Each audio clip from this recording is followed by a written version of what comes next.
Now पे अगर हम क्लिक करेंगे तो आप देखोगे अप्लाई नाउ पे करते ही आपको ये फॉर्म ओपन हो जाएगा। इसमें नोट आपको दिया हुआ है, the candidate's name should be filled as available on your matric और 10th सर्टिफिकेट। उसके अकॉर्डिंग अपना नेम फिल करना। Please do not use any prefix, कोई प्रीफिक्स यूज मत करना, जैसे मिस, मिसेस, डॉक्टर, श्री, ये सब चीज़ें नहीं लगानी है। Date of birth should be filled as recorded in the matriculation और secondary examination certificate. Date of birth भी आपको मैट्रिकुलेशन या फिर सेकेंडरी एग्जामिनेशन सर्टिफिकेट के अकॉर्डिंग ही फिल करना है। तो उसके बाद देख लेते हैं पर्सनल डिटेल्स। यहाँ पे आप देख रहे हो एस्टेरिक मार्क है, तो दीज डिटेल्स आर मैंडेटरी, इन फील्ड्स को आपको भरना ही भरना है। तो कैंडिडेट नेम इंपॉर्टेंट, मतलब कंपल्सरी है भरना है। फादर्स नेम फिल करोगे, मदर्स नेम फिल करोगे, date of birth, age age on 31 दिसंबर, जेंडर, ब्लड ग्रुप मैंडेटरी नहीं है, आप चाहते हो तो भर दो, नहीं चाहते हो तो मत भरो। Nationality category, PWD category, Kashmiri migrant, defence category, all these are compulsory, तो ये तो आपको भरना ही है। फिर ईमेल आईडी हुआ, मोबाइल नंबर, पेरेंट्स या guardians mobile number, telephone number mandatory नहीं है, so it's your wish. Address for communication and all आप भर देना। परमानेंट एड्रेस सेम है तो टिक कर सकते हो, और पासवर्ड। उसके बाद कंटिन्यू करके इसको कर देना सबमिट। फिर आपको आईडी, मतलब आपकी जीमेल आईडी पे ये लोग आपको भेजेंगे लिंक, देन आपका वहाँ पे एप्लीकेशन नंबर होगा। उसके बाद आप उससे क्या कर सकते हो, लॉगिन कर सकते हो एप्लीकेशन नंबर और पासवर्ड करके, और फर्दर फॉर्म को फिलअप कर सकते हो। ठीक है। इसके अलावा इन्होंने बोला applicant can collect the hard copy of the prospectus from the college by showing the acknowledgement slip generated after successful submission of the form online. तो जब आप चाहो कि भाई हमें हार्ड कॉपी भी चाहिए प्रोस्पेक्टस की, तो वो भी आप कॉलेज से जाके ले सकते हो, उनको एक्नॉलेजमेंट रिसिप्ट दिखा सकते हो। सो ये था आपके डिप्सार के बारे में। आई होप आपको इससे हेल्प मिली होगी। So please subscribe, like and share the video, and I'll meet you in the next video. Hello everyone, welcome to my YouTube channel. आपके डिप्सार के जो फॉर्म्स हैं वो निकल चुके हैं। तो आज की इस वीडियो में मैं आपको पूरा प्रोसीजर बताऊंगी, एलिजिबिलिटी क्या है, इम्पॉर्टेंट डेट्स क्या है, क्या क्या इम्पॉर्टेंट चीज़ें हैं जो आपको ध्यान में रखनी है, वो सब मैं डिस्कस करूंगी जिससे आप अपना फॉर्म स्मूथली भर पाओ। तो सबसे पहले तो यहाँ पे कुछ इंपॉर्टेंट इंस्ट्रक्शंस हैं, उनको हम देख लेते हैं।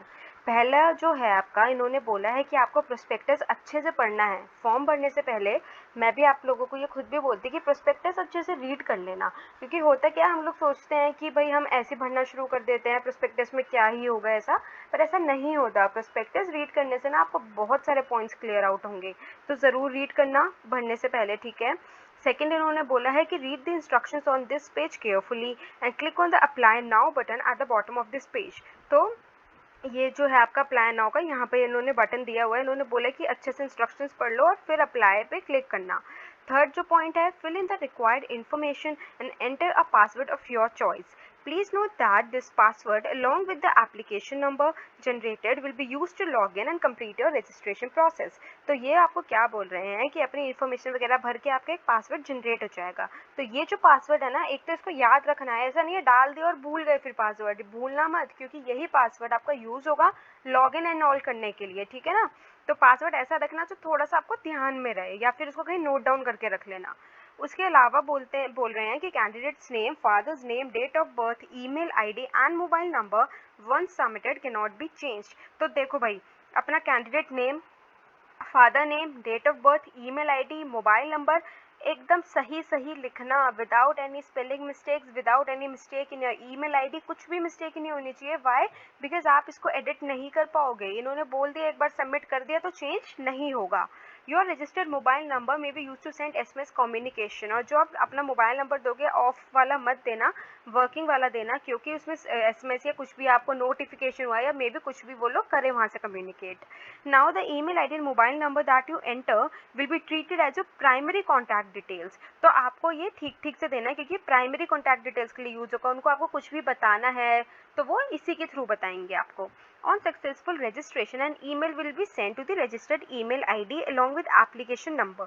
तो आपने जैसे ही रजिस्टर कर लिया तो एक ईमेल आपको भेज देंगे कि भाई आपका ये एप्लीकेशन नंबर है, फिर आप इसको लॉगिन कर लेना एप्लीकेशन नंबर और पासवर्ड से, अपनी एजुकेशनल डिटेल्स वगैरह अच्छे से भरना। अब देखो, अपलोड और scan photograph and signature in JPG और JPEG फॉर्मेट ओनली। तो यही वाले फॉर्मेट होने चाहिए, और डॉक्यूमेंट्स के भी यही होने चाहिए। जो फोटोग्राफ का इन्होंने फाइल साइज बताया वो बताया 15 KB से 50 KB के बीच का, और सिग्नेचर का होता है 5 से 20 KB का, और जो और सारे आप डॉक्यूमेंट्स डालोगे बेटा वो होने चाहिए 50 KB टू 300 KB, ठीक है। अब ये है कि आपको इन्हीं के ये मतलब यहाँ तक ही होना चाहिए, जैसे 15 to 50 KB इन्हीं के बीच में होना चाहिए, इसी रेंज के बीच में, right. Online application form filling starts on 26 July 2021। So this is the important point कि आपकी कब शुरू हुई है एप्लीकेशन बच्चों, 26 जुलाई को। आज 30 हुई है तो आप करना शुरू कर दो, ठीक है। 4 दिन हो गए हैं तो आप करना स्टार्ट कर दो।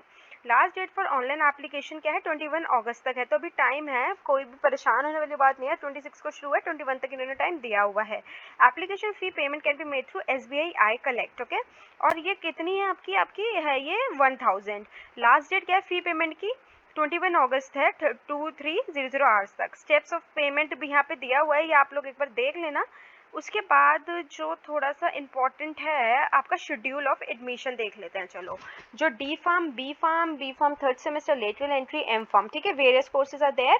तो एडमिशन प्रोसेस जो आपके D फार्म फर्स्ट ईयर की शुरू होगी वो शुरू हो रही है 26/7/2021, मतलब फॉर्म्स इस दिन से रिलीज हो रहे हैं। और B फार्म के भी इसी दिन से हुए, B फार्म थर्ड सेमेस्टर के भी इसी दिन से हुए, साथ ही साथ B pharm BPT, B pharm BMLT, BBA, इन सब के भी इसी से ही हुए हैं।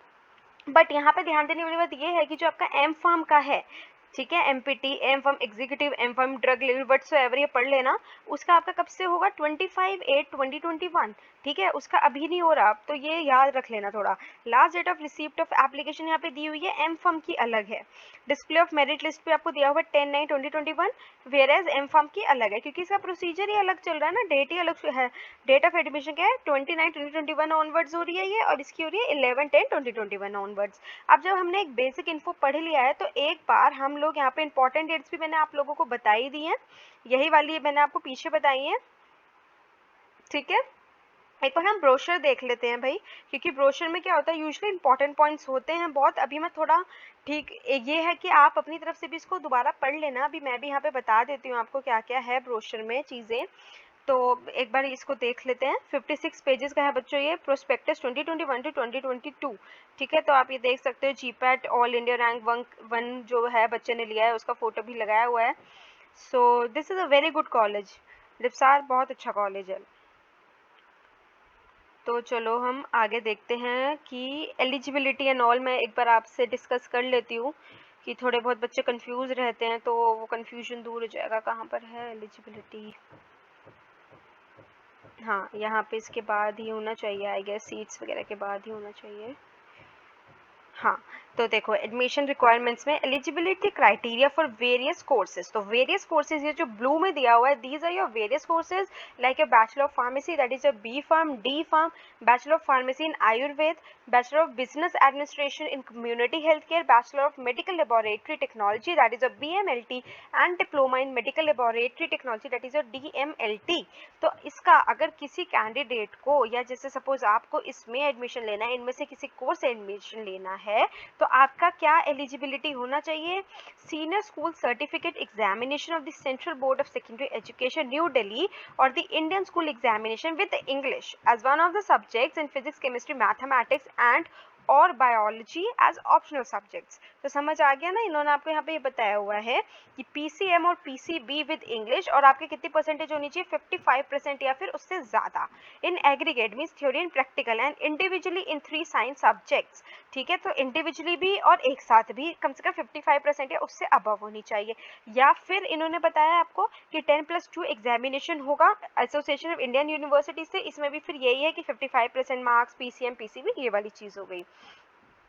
Any other equivalent qualification including National Institute of Open School approved by the pharmacy as equivalent to any of the above examinations, तो वो भी चल जाएगा।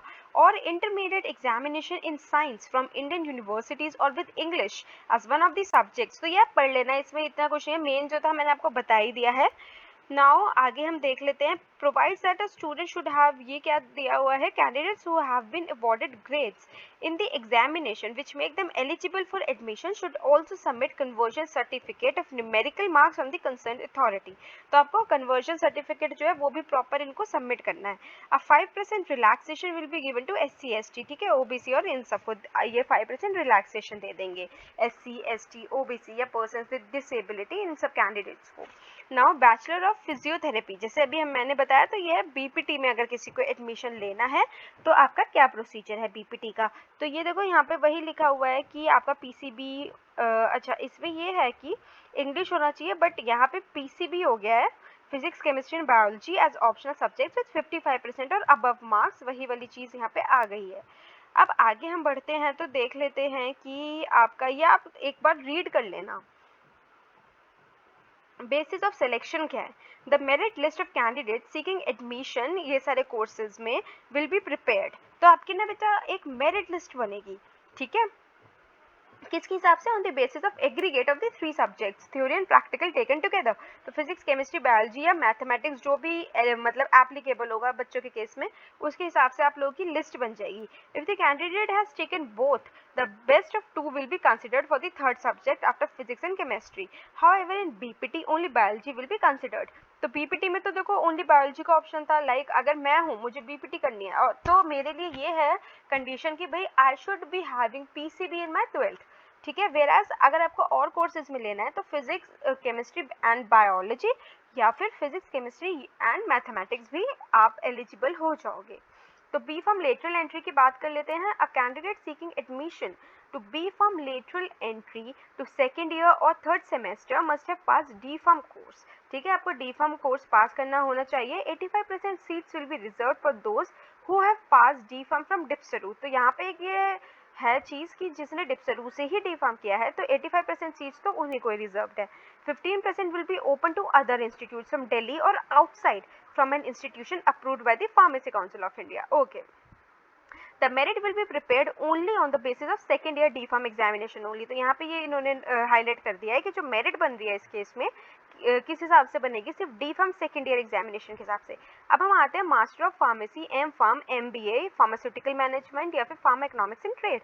अब इसमें आपका एलिजिबिलिटी एक बार देख लेते हैं। B pharm degree examination of an Indian university established by law in India.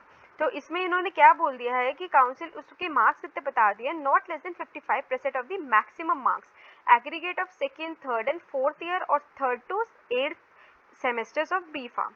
Every student selected for admission to postgraduate pharmacy program in any PCI approved institution should have obtained registration with the State Pharmacy Council or should apply for the registration of the same within 1 month from the date of his or her admission, failing which the admission of the candidate shall be cancelled. तो ये बोल रहे हैं बच्चों की जो आपका PCI का जो लाइसेंस बनता है उसके लिए आपको जो है एनरोल करना है, या तो पहले ही कर लो या फिर जब आप एडमिशन ले लोगे तो उसके 1 मंथ के अंदर अंदर आप कर सकते हो, वरना आपका एडमिशन कैंसिल हो जाएगा, ठीक है। It is mandatory to submit a migration certificate obtained from the respective university where the candidate had passed his or her qualifying degree. एक migration certificate भी आप लोगों को चाहिए होगा. It is also mandatory to submit mark sheet, provisional mark sheet from the university permitted at the time of submission of the application. तो आप अपनी mark sheets वगैरह ये सब चीज़ें भी तैयार रखना जिसको एम-फार्म में लेना है। अब 5% रिलैक्सेशन यहाँ पे दी जाएगी SC, ST, OBC या फिर persons with disability candidates को, ओके।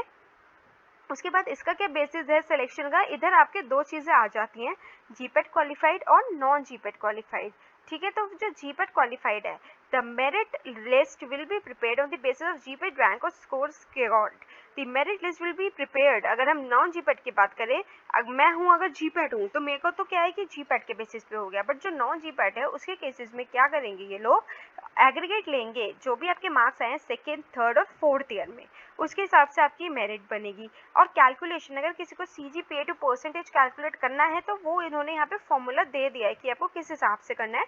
CGPA इन्होंने बोल दिया sum of SGPAs of 3rd to 8th semesters right by number of semesters, and percentage कैसे बोल दिया, CGPA इंटू 10, तो ये आपकी आ जाएगी परसेंटेज।